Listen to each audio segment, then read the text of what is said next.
Hello, it's Neil Romanic from the Flint, and welcome to another Flint Water Cooler, which is a short conversation with top thinkers and leaders in the media business about sustainability. And I have with me today Andy Hooper, who is General Manager for EMEA at Ateliere Creative Technologies. Hello, Andy. Good morning. Water ready, but it is in a Siren craft brewed glass. Sadly, I Oh, can only nice. drink those at the weekends these days with the Oh, move. oh man. Oh, well, good. Cheers. Well, okay. I've also got my tea here. So, um, cheers. Andy, can you tell us first? Tell us about Atelier, Sure. and kind of what the company does for those who don't know, and then we'll kind of get into just some of the sustainability activity and initiatives and thinking that the company's about. Absolutely. Well, number one, thanks for the opportunity to have a chat this morning, Neil. Very much appreciated. So Atelier is Ateliere Creative Technologies, to give us our full title, is a US-based media technology company. We create software primarily for the media industry. And for the most part, people may know us from our Atelier Connect offer, which is a cloud-based media supply chain platform, very much focused on improving the efficiency and the effectiveness of content processing through the media supply chain for episodic and scripted content in the kind of post-production domain. So that whole media supply chain from post-production through to actual delivery to the platforms that need to actually be where people consume the content is where Atelier Connect has been focused.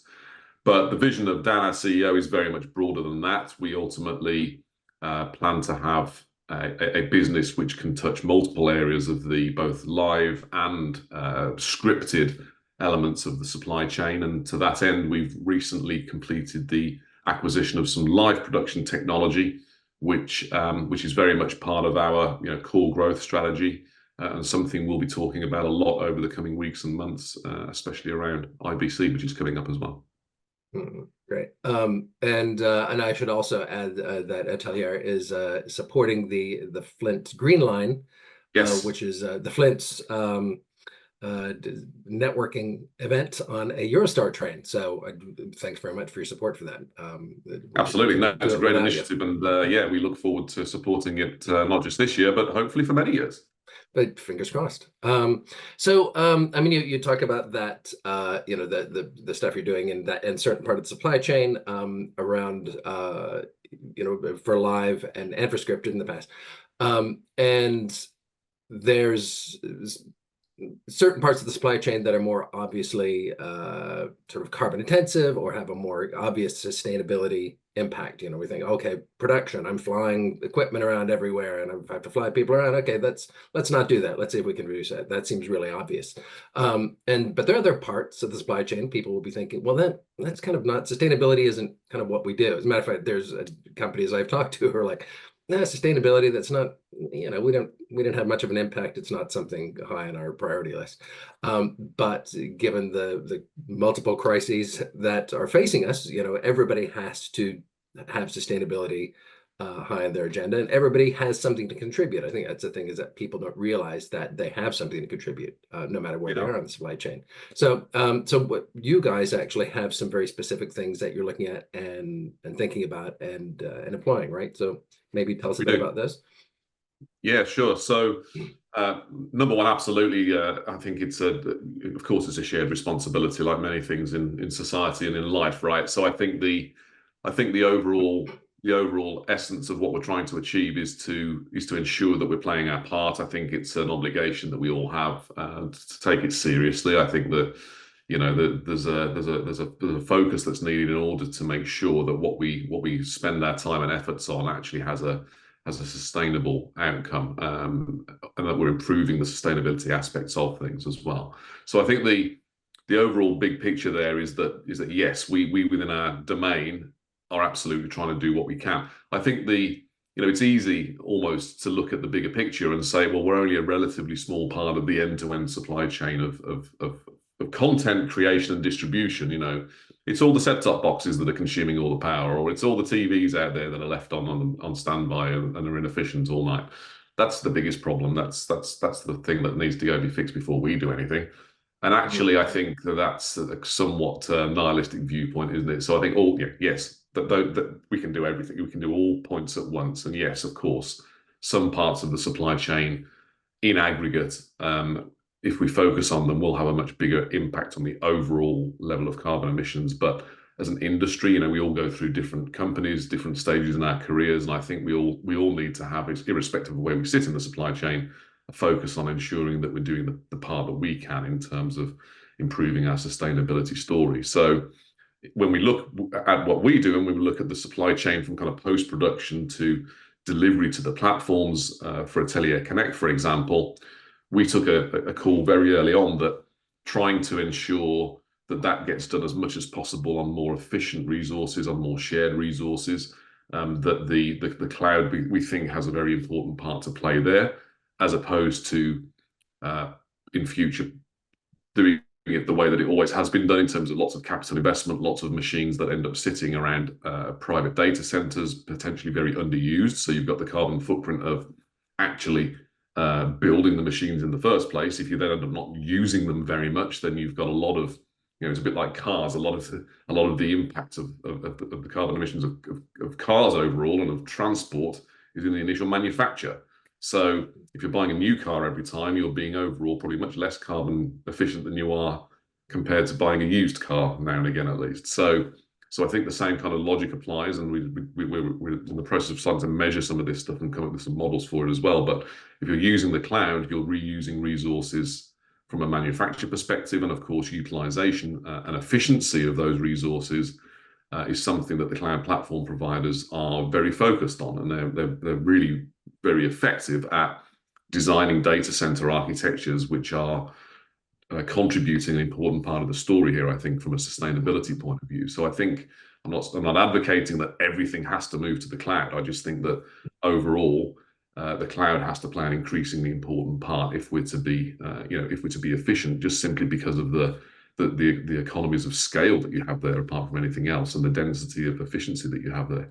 So I think that's an important part of the story with Ateliere Connect. And then when we looked at how we should enter the live production side of what we do, we became aware of some technology that was perhaps we felt somewhat underrepresented in the industry, and that was kind of relatively early in its life. But when we looked at how it was built, it became very interesting for us from both an efficiency and a sustainability perspective. And so we made an acquisition recently that was announced in July of a piece of technology that really focuses on rethinking how we do live production and the way that we architect the systems that actually contribute the core of the editing, graphics, and core production part of the workflow.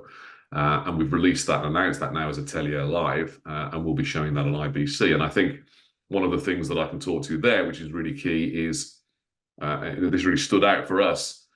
This piece of technology has really fundamentally changed or reimagined the way that the applications or the processing steps, if you like, within the live production chain are architected.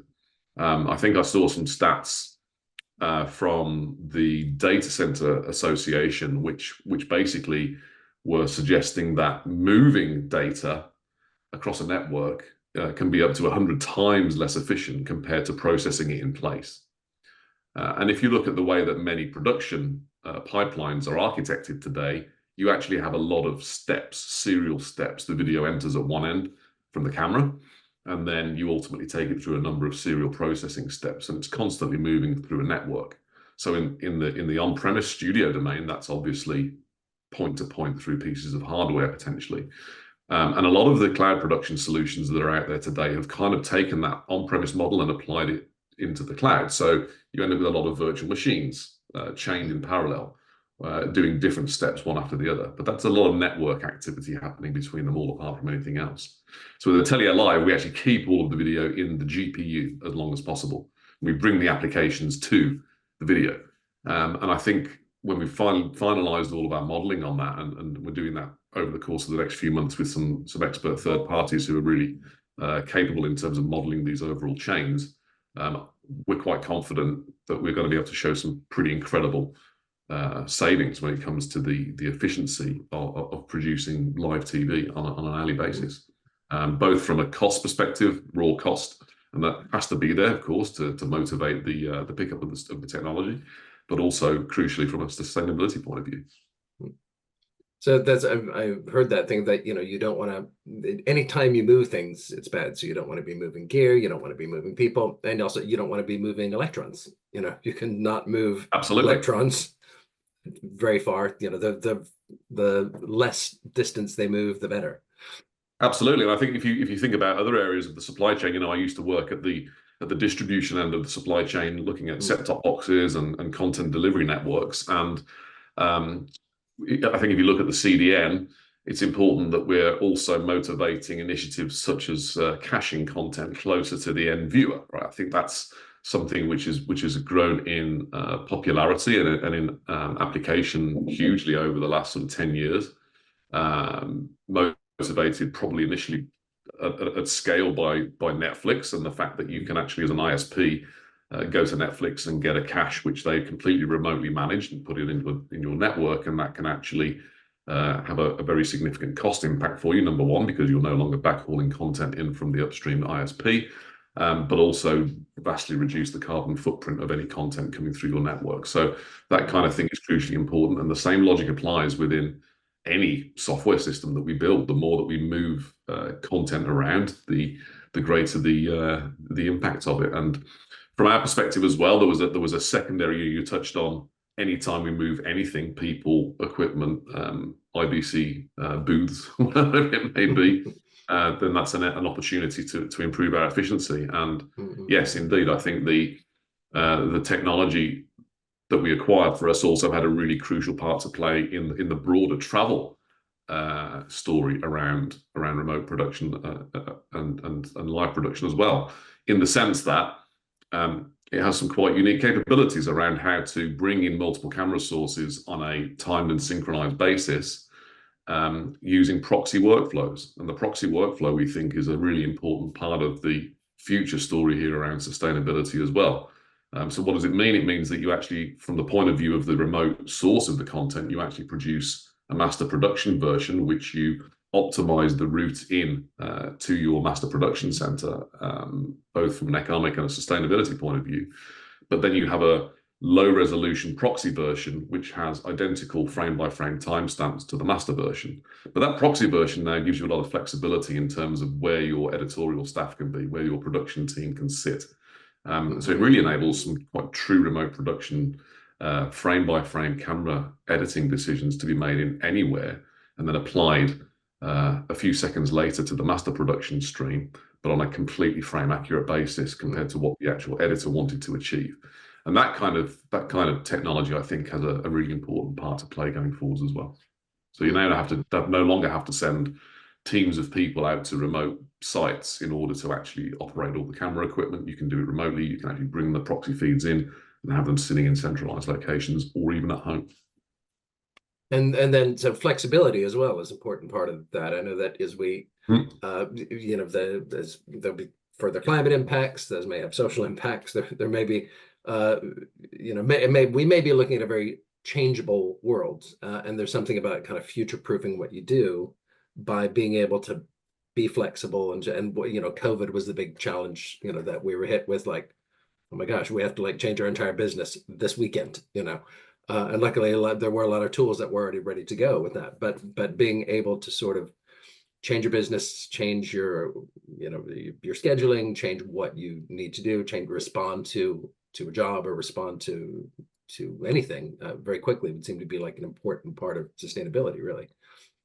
Absolutely, and I think what we'll see is that APIs become a much bigger part of the future of the live production chain or any content supply chain. And what I mean by that is, the trend in many of the media technology businesses that have existed for the last sort of 20, 30 years, or not even the trend, but the reality of it has been that you have a piece of hardware which goes right from a base capability all the way through an operating system up to a user interface, and then you plug these things in one after the other, as I mentioned earlier. And so you have very vertical components, one after the other within the supply chain. And that might have an API exposed on a box by box basis, or even a piece of software by software basis. But I think the future is where you start to have horizontal components across the supply chain. So you have a horizontal generic IT platform, which looks like IT platforms from many other industries. You have then generic API layers across core media processing components. And then you have the ability to plug in applications across the top there very flexibly. And then you have user experiences in the control room, which are very flexible depending on what the actual content production lifecycle is and the content production flow for that particular content producer. So the user interface is no longer something that you have to go get trained on in order to become an expert on it.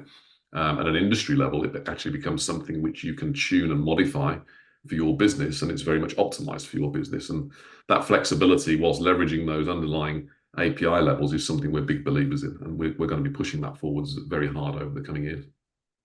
Amazing. Well, I really look forward to seeing some of the stuff demoed and in action at IBC. And again, thanks for your support of the Flint Green Line. And great to talk to you. And we'll talk to you again soon, I hope. Likewise, and thank you for the invite. And yeah, looking forward to seeing everybody at IBC. Thanks.